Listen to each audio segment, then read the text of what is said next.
Korea continuing to pursue submarine-launched ballistic missiles? I can't answer that for you here in this. You cannot answer that? No, Senator. We support a peace regime, a peace mechanism by which countries can move forward toward peace. But what our focus is, our main focus, is on the denuclearization of the Korean Peninsula, and that's something we've been very clear with many governments about. 이런 통일경제특구는 북한의 비핵화가 완성되는 것을 전제로 한 것입니다. 미국은 북한이 가장 먼저 해야 할 비핵화 과제로 잠수함 발사 미사일의 폐기를 꼽고 있습니다. 워싱턴에서 박정훈 특파원이 단독 보도합니다. 잠수함 내부 압력으로 미사일이 튕겨져 나와 공중에서 엔진이 점화되는 콜드런치 기술입니다. 북한이 2015년 발사한 SLBM 북극성 1호인데 더 진화한 북극성 2호까지 성공시켰습니다. 북한 잠수함이 최대 60일간 수중으로 이동해 하와이까지 타격할 수 있다는 게 미 정보당국의 분석입니다. 이 때문에 트럼프 행정부는 비핵화 협상에서 SLBM 폐기를 우선순위에 두고 있다고 한 외교 소식통이 전했습니다. 대기권 재진입 기술이 아직 완성되지 않은 ICBM보다 탐지와 요격이 어려운 SLBM이 훨씬 위협적이라고 보는 겁니다. 미군 정보당국은 북한이 SLBM 기술을 지난 2년 사이 더 발전시켰다고 보고 있습니다. Is North Korea continuing to pursue submarine-launched ballistic missiles? I can't answer that for you here in You this. cannot answer that? No, Senator. 하지만 핵과 미사일 리스트를 내놓는데도 뜸을 들여온 북한이 세계적 수준으로 평가받는 SLBM을 쉽게 포기하긴 어려울 거란 관측이 우세합니다.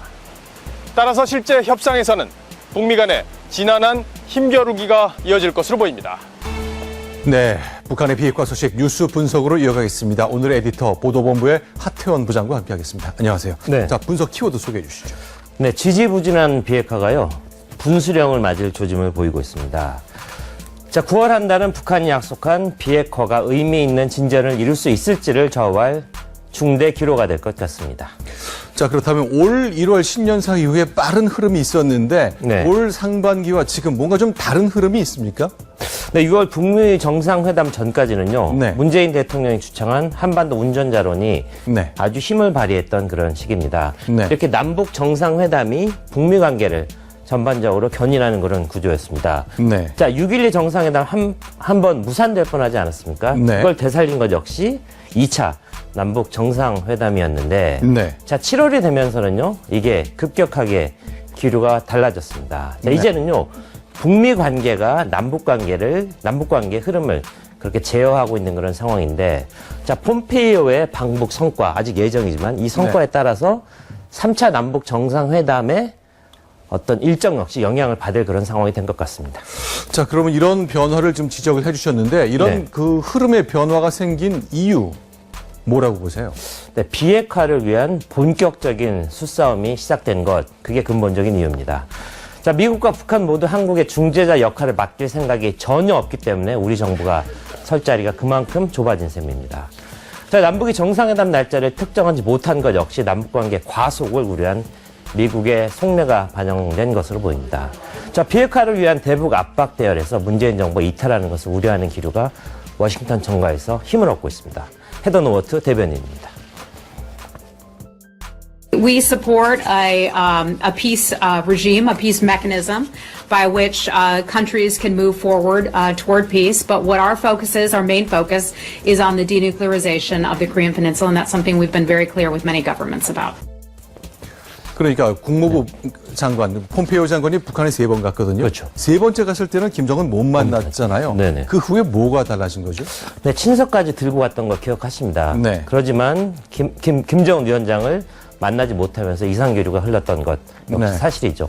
자, 당시에 알려졌던 얘기인데요. 네. 자, 폼페이오 장관 북한에 최소 8개월 안에, 그러니까 네. 올해나 내년 초까지 네. 핵탄두의 60%에서 70%를 반출하라 이렇게 요구했는데 북한이 강력 반발하면서 차갑게 거절했죠. 자, 아직도 북미 간에 비핵화 돌파구가 마련되지는 않았습니다. 자, 임박한 것으로 알려진 폼페이오 장관의 4차 방북에 많은 것이 달려 있다고 봐야 될 것 같습니다.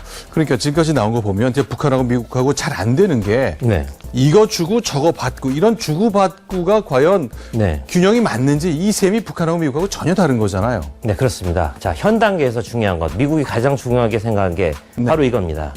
자, 미국으로서는요, ICBM, 본토까지 달 수 있는 ICBM을 반출하고 핵 리스트를 신고하는 것, 이게 가장 중요한 거로 보이고요. 그 핵 신고서를 토대로 철저하게 검증에 나서겠다. 이게 트럼프 행정부의 생각인데, 그게 이루어지면 김정은이 가장 목을 매는 종전선언을 선물로 내놓을 수도 있다. 이런 상황인 것 같습니다. 자, 이후 단계가 중요합니다. 그렇게 돼서 북한이 핵을 완전하게 폐기하면 그때 가서 제재를 해제하고 국민 수교까지 나아가겠다.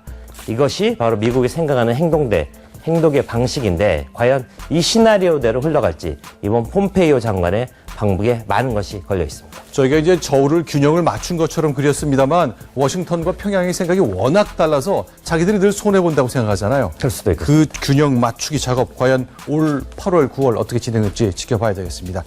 지금부터는 금지된 북한산 석탄을 몰래 수입한 사건이 남긴 의문점을 보도하겠습니다. 먼저 한국전력의 자회사인 남동발전이 했던 석탄 성분조사 소식입니다. 이 조사가 엉터리였던 것이 확인됐습니다. 황수연 기자의 단독 보도입니다. 지난 6월 대구세관은 남동발전의 진능호를 통해 반입한 북한산 석탄의 성분 분석 자료를 요청했습니다. 남동발전은 3월 자체 분석한 자료를 공문과 함께 대구세관에 제출했는데 발열량을 엉터리로 기재했습니다. 진능호 석탄의 발열량을 6,629kcal로 적었는데 부풀려진 수치란 겁니다. 다른 배를 통해 반입된 같은 석탄의 발열량보다도 500kcal가 높습니다. 외부 기관이 분석한 발열량과는 더 큰 차이가 납니다. 발열량이 높을수록 질이 좋은 석탄인데 북한산은 질이 떨어져 발열량도 낮습니다. 자료를 만든 남동발전 직원은 단순 실수라고 해명했습니다. 제가 잘못 기록한 거예요. 급하게 하는 바람에 분석 하나를 누락시켜가지고 그게 적용이 안 된 값으로 나가서 회사와는 무관한 일이라며 선을 긋기도 했습니다. 본사에 통보가 된 건가요? 본사에 통보 안 된 걸로 알고 있습니다. 왜 통보가 안 된 건가요? 간이 분석이었습니다. 관세청은 조사 결과를 발표하면서 남동발전에 대해 선의의 사용자라고 발표했습니다. 남동발전의 엉터리 성분 분석 사실이 확인된 만큼 논란이 커질 것으로 보입니다. 이렇게 큰 발전 회사의 업무가 이랬습니다. 관세청도 비슷했습니다.